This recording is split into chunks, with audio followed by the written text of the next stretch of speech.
নমস্কাৰ, মই জিমিয়ে আকৌ এবাৰ তোমালোক সকলোকে প্ৰভাতী সূৰ্যলৈ স্বাগতম জনাইছোঁ। আশা কৰোঁ সকলো ভালে আছা, মোৰো ভালেই। আজি মই তোমালোকলৈ অষ্টম শ্ৰেণীৰ সমাজ বিজ্ঞান পাঠ্যপুথিখনৰ পাঠ 1 প্ৰাকৃতিক সম্পদ পাঠটিৰ প্ৰশ্ন উত্তৰখিনি লৈ আহিছোঁ। নিশ্চয় অষ্টম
চাবা বৰষুণৰ পানী জমা কৰি থলে, এইটো হ'ব বৰষুণৰ পানী জমা কৰি থলে আমি পানী সংৰক্ষণত সহায় কৰিব পাৰোঁ।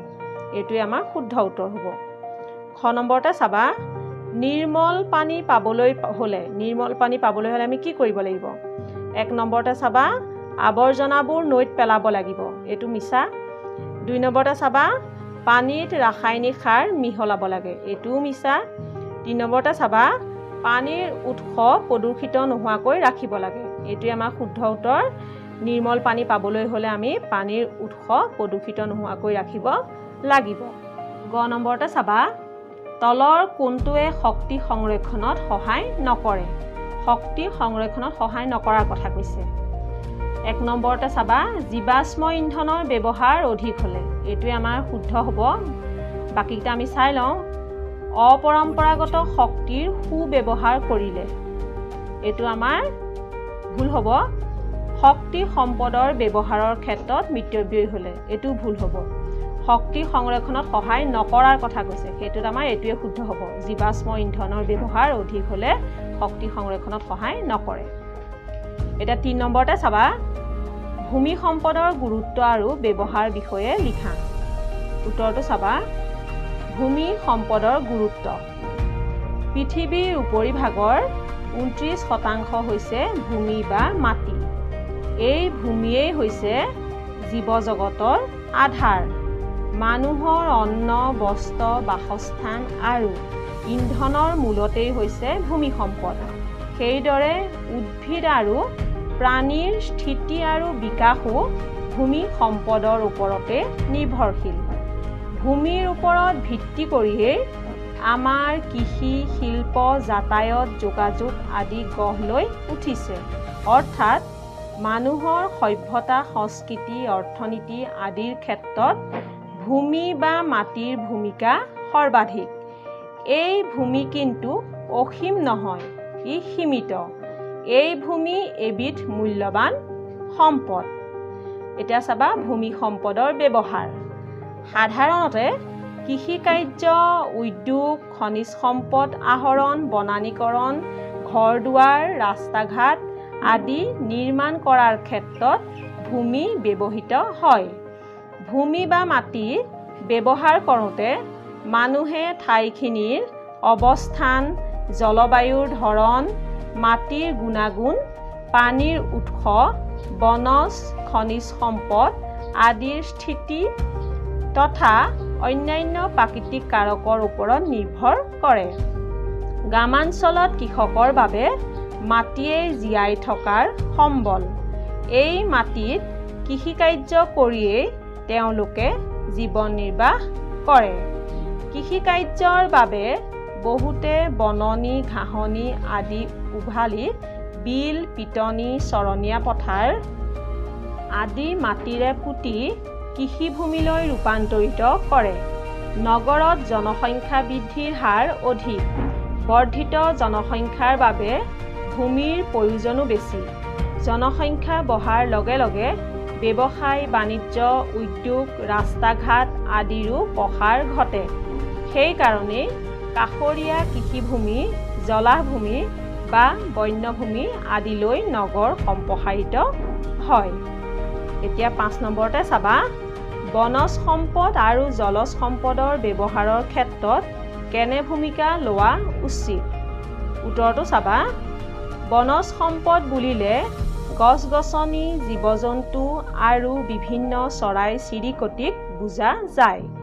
বনজ সম্পদে আমাৰ পৃথিৱীখনক এক সুন্দৰ পৰিৱেশ প্ৰদান কৰিছে। উদ্ভিদে আমাক খাদ্য সম্ভাৰৰ লগতে দৈনন্দিন ব্যৱহাৰ হোৱা অনেক সামগ্ৰী যোগান ধৰে।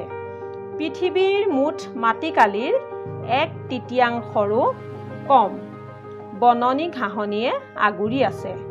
এইবোৰে ক্ষুদ্ৰাতি ক্ষুদ্ৰ জীৱাণুৰ পৰা অতিকায় জীৱ-জন্তুলৈকে সকলোৰে আশ্ৰয়স্থল। সেয়েহে সম্পদ হিচাপে এইবোৰৰ অৰ্থনৈতিক, সাংস্কৃতিক আদি নানা ধৰণৰ মূল্য আছে। কিন্তু বিভিন্ন কাৰণত এই গছ-গছনিবোৰৰ সংখ্যা কমি আহিছে। ফলস্বৰূপে বহুতো জীৱ-জন্তু আৰু চৰাই-চিৰিকটি বিলুপ্তিৰ পথলৈ আগবাঢ়িছে। এটা হিচাপ মতে বিগত 2000 বছৰৰ ভিতৰত পৃথিৱীৰ বুকুৰ পৰা প্ৰায় 160 বিধমান জন্তু আৰু প্ৰায় 88 বিধমান চৰাইৰ প্ৰজাতি নাইকিয়া হৈ গৈছে। অৰণ্য ধ্বংস, গৰাখহনীয়া, বনজুই, ছুনামি, ভূমিস্খলন, বানপানী আদিৰ দুৰ্যোগে বনজ সম্পদসমূহৰ যথেষ্ট ক্ষতিসাধন কৰিছে। প্ৰকৃতিৰ বুকুৰ জৈৱ সম্পদসমূহৰ সংৰক্ষণ বৰ্তমান সময়ত অতি প্ৰয়োজনীয় হৈ পৰিছে।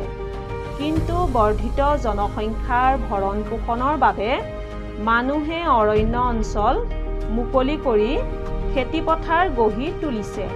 বনজ সম্পদসমূহলৈ নামি অহা এনে সংকটৰ কাৰণে সংৰক্ষণৰ প্ৰতি আমাৰ সকলোৰে দায়িত্ব আৰু সচেতনতা বাঢ়িব লাগিব। ৰাষ্ট্ৰীয় উদ্যান, সংৰক্ষিত বনাঞ্চল, অভয়াৰণ্য আদিৰ উপৰিও ব্যক্তিগতভাৱেও আমি অৰণ্য সম্পদ সংৰক্ষণৰ বাবে ব্যৱস্থা গ্ৰহণ কৰা উচিত। পৃথিৱীৰ উপৰিভাগৰ 2/3 পানীৰে আৱৰা।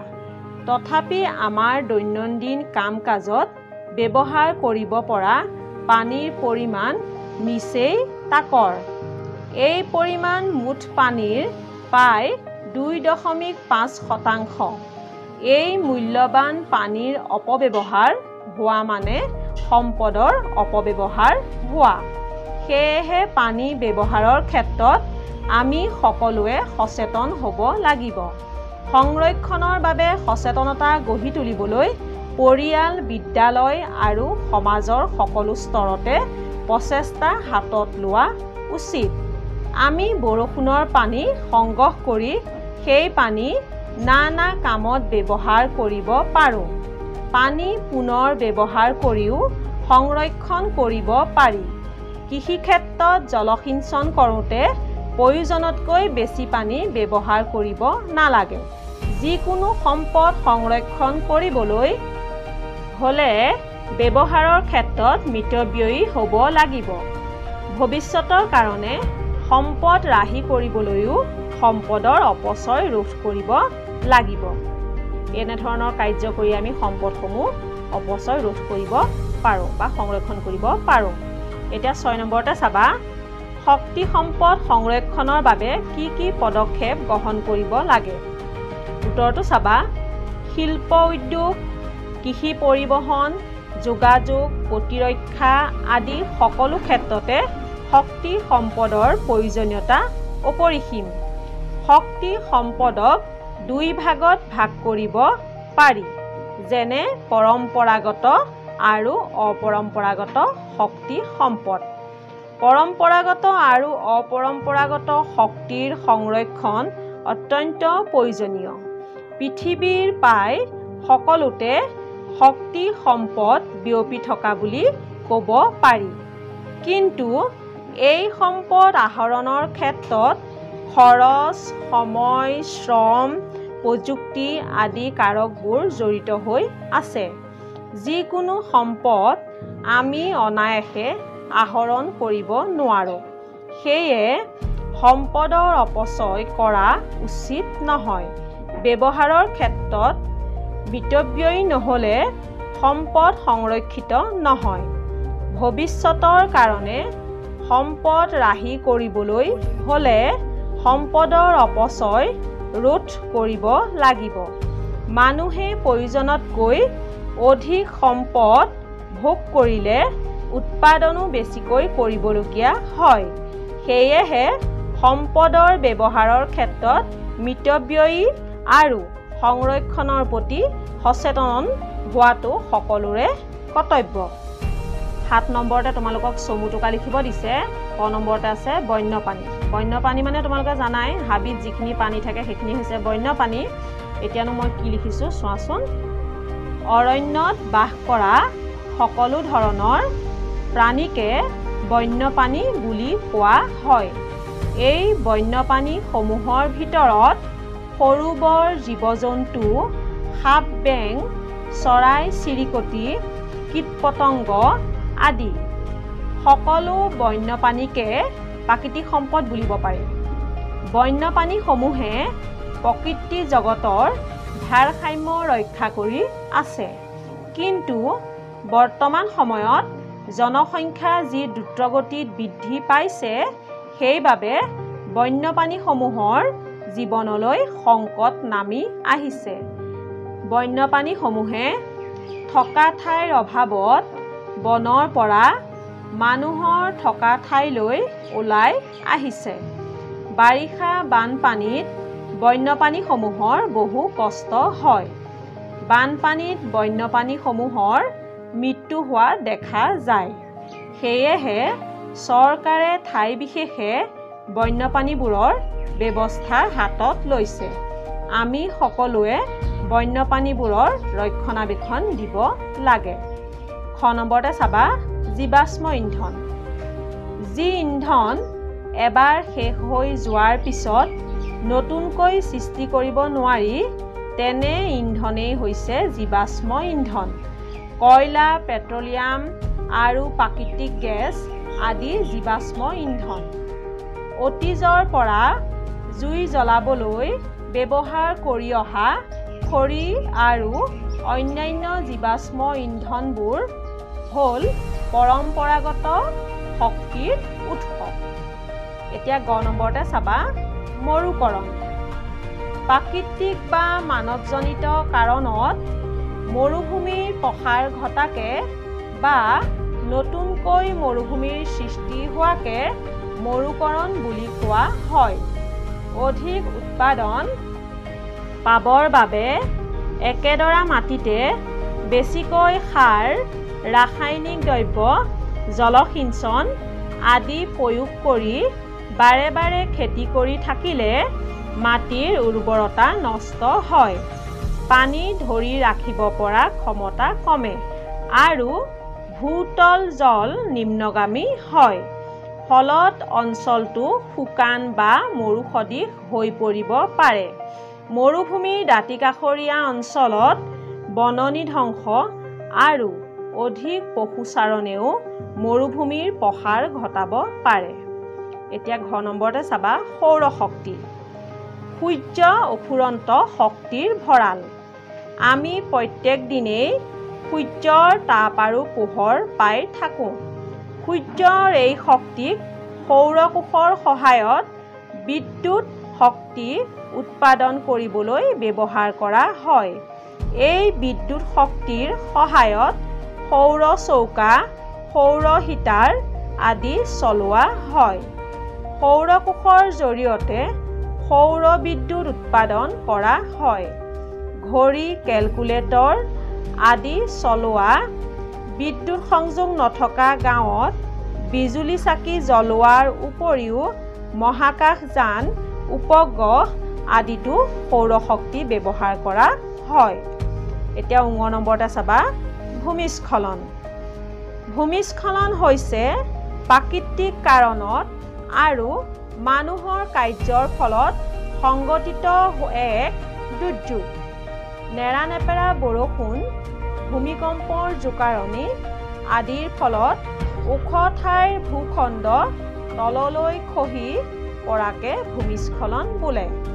পাহাৰীয়া অঞ্চলত মানুহে মাটি কটা বা গছ-গছনি ধ্বংস কৰাৰ ফলতো ভূমিস্খলন হ'ব পাৰে আৰু বৰ্তমান যুগত ভূমিস্খলন এটা ডাঙৰ সমস্যাই হৈ পৰিছে নদী কাষৰীয়া ঠাইৰ মানুহৰ বাবে। ৮ নম্বৰতে চাবা পাৰ্থক্য দেখুওৱা। ক নম্বৰতে দিছে গ্ৰামাঞ্চলৰ ভূমিৰ ব্যৱহাৰ আৰু নগৰীয়া অঞ্চলৰ ভূমিৰ ব্যৱহাৰ।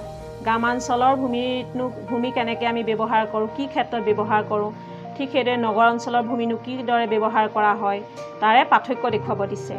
উত্তৰটো চাবা গ্ৰামাঞ্চলত কৃষকৰ বাবে মাটিয়েই জীয়াই থকাৰ সম্বল।